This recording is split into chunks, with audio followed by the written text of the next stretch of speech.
Hello guys, welcome back to another video. Today I am doing a top movies of March 2022. Yes, this month is my first proper month. Last month we did it for the first time and we kind of included a bit of January because obviously I had COVID, etc. But now we're doing it for the first time for an entire month. And I actually watched 7 new movies that came out in March 2022. I think 3 of them, were streaming and 4 of them were in the cinema. There's quite a light month I felt this month in the cinema. It didn't really seem to be much out. But I guess now as we get to the summer, there's going to be more summer blockbusters coming out and obviously then towards the end of the year, etc. So let's just go from number 7 all the way up to number 1. And in bottom place, number 7, I gave 3 out of 10. And that was to Morbius. This is the latest movie I've actually reviewed. It actually came out on the last day of March and I actually released the video on the 1st of April. But I gave Morbius a 3 out of 10. It is a really flawed movie with a very, very dumb plot, with very bad acting performances, with a very terrible script that just in some cases didn't make sense. And in my review I actually said the words, this movie felt like a TV movie, and you don't expect to say that about something like a Marvel movie, of course. I just don't know what it is with these like villain movies or hero villain movies that, you know, Venom 2, I enjoyed Venom 1, many people didn't, but I did. Venom 2 I didn't really enjoy as much. But Morbius was even worse. And they just seem to be getting worse in my opinion. And I just don't understand how somebody could approve a movie like Morbius to go out. I think Jared Leto's performance was good. The effects looked okay. But that was it. There was nothing else to it. The story was boring. And it's one of those films that just ends. And you're just like, okay. So yeah, that's my worst movie of the month, Morbius. Then in number 6, we have an Amazon Prime movie, which I actually saw. It's actually a Hulu exclusive in America, I believe. And this is Deep Water. This is starring Ben Affleck as well as Arma de Armas. It's basically a erotic psychological thriller about a couple that are like on the rocks and, you know, wanting to like, I guess, do they want to save their marriage? I guess Ben Affleck does. He wants to save his marriage, but it's a bit like they're on the edge. You know, they're trying to survive, I guess, as a couple, and they've got a little girl. And yeah, it was okay. You know, it was okay. I was entertained, but I wouldn't watch it again. You know, it's a one-time watch. Good for streaming, that type of thing. Felt a bit like and yeah, it was just pretty average. You know, so I gave that a 4.5 out of 10. Going up into number 5 then, this is a Netflix original movie starring Ryan Reynolds, Mark Ruffalo, and this is The Adam Project. I gave this a 5 out of 10.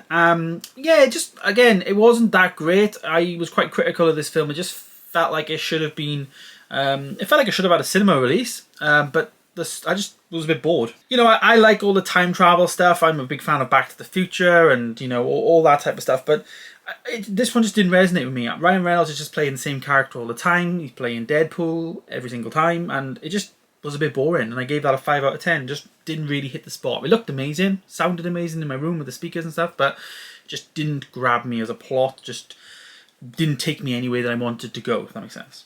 Now we're in the top 4, and this is Ambulance. This stars Jake Gyllenhaal, and he's basically running a bank job, and he wants to try and get $32 million out of a bank, and it goes wrong, and they have to end up stealing an ambulance, and there's a hostage in there. There's the paramedics in there, as well as like a police officer who has been shot. So yeah, you know, it reminds you a bit like Speed in terms of like they're just constantly driving around the city, you know, and the police chasing them, and then you have like cuts to the police. How are we going to stop them? And then cuts to them on the actual ambulance. It was alright, you know. I mean, even like Michael Bay has even said about this in an interview that some of the CGI was awful in the movie. Like, he's the director. Like, how did he approve? This is what I mean. I don't understand. Like, how can you say that some CGI is terrible in the film, but then it goes out as the director? It blows my mind. I gave it a 5.5 out of 10, a little bit above average. There was actually some really nice drone shots, like FPV drone, like super fast drones. Really, really cool use of like of those type of cinematography in a movie, which I really enjoyed to see. But again, 5.5 out of 10 just didn't grab me enough, and I wasn't that entertained. Getting better now and into the top 3, this is Turning Red. This is a new Pixar movie which was released, I guess, exclusively on Disney+. I gave this a 6 out of 10. I think I was really critical in the first viewing. I'm going to watch this in the next few months. It just didn't feel like a Pixar film to me. It felt very different than anything we've ever seen before. And on reflection, in a good way, because it is like more futuristic in the sense of like talking about things that Pixar have never covered. Like female like growing up and puberty, etc. Like that type of stuff was covered off in the film, which obviously is very different to anything we've ever seen. The look of the film was fantastic. It just didn't feel like a Pixar film. So to rate a Pixar film a 6 out of 10, is quite telling in itself sometimes, because most Pixar films are top tier. It just wasn't one of my favourites, but it was very good. It's not the worst one. It's not as bad as things like Cars 2 and 3, for instance, and even The Good Dinosaur. I didn't really like that, but this one I preferred to those type of things. So yeah, 6 out of 10. Coming in at number 2, and this is actually my most reviewed ever movie review right now, like Phantom of the Opera. This was a fantastic movie. I went to see this on a limited screening, so I kind of saw it a little bit earlier, so I think that's kind of why there was a bit more traffic on that video. It's directed by Craig Roberts, who actually like grew up like really close to where I live, and he went to my secondary school. Like, I'm really proud to be associated with our school, who's obviously created this person who's directed this film, starring Mark Rylance. It's basically about Maurice Flitcroft, who wants to he feels like he should be entitled to go to the British Open because he has a dream and he just wants to play golf, and he plays the worst round of golf ever in the British Open, etc. And it's a really heartwarming, family fulfilling movie. There's a lot of ups and a lot of downs.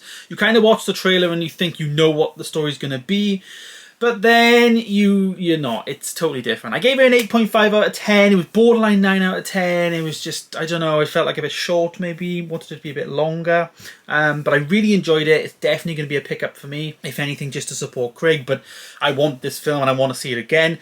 Love the movie. Highly rate it. And I think Mark Rylance's performance was fantastic. Like, at the end of the movie, they showed of Maurice Flitcroft in real life, like on TV and stuff. And his performance was just perfect. It just looked exactly the same, which was the same in King Richard with Will Smith. It just looked pretty much identical. So yeah, I gave that 8.5 out of 10. That is definitely probably going to be in my top 10 movies of the year, no doubt. But number 1, and this is definitely going to be in probably the top 5 movies of the year, this is The Batman. I gave this a 9 out of 10. It is Rob Pattinson. It is the first movie that came out this month, and we started off with a bang. The Batman, directed by Matt Reeves.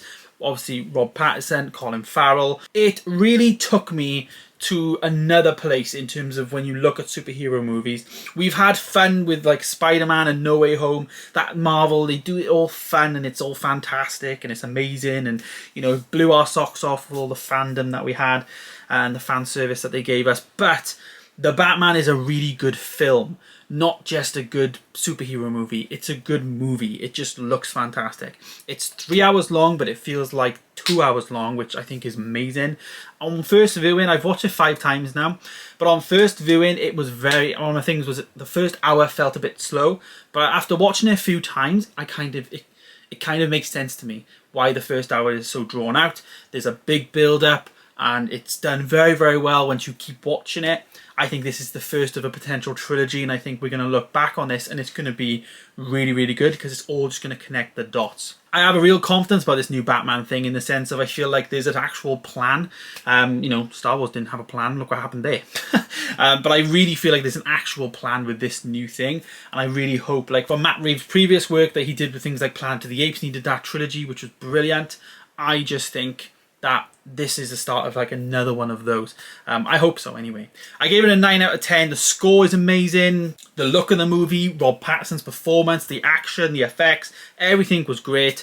And it really did. I'm really excited. I'm really excited to get it in and obviously get a steelbook in, unbox it, watch it here. And then, of course, actually watch the movie. Can't wait to see what it looks like on my TV with the OLED and the deep blacks and the sound.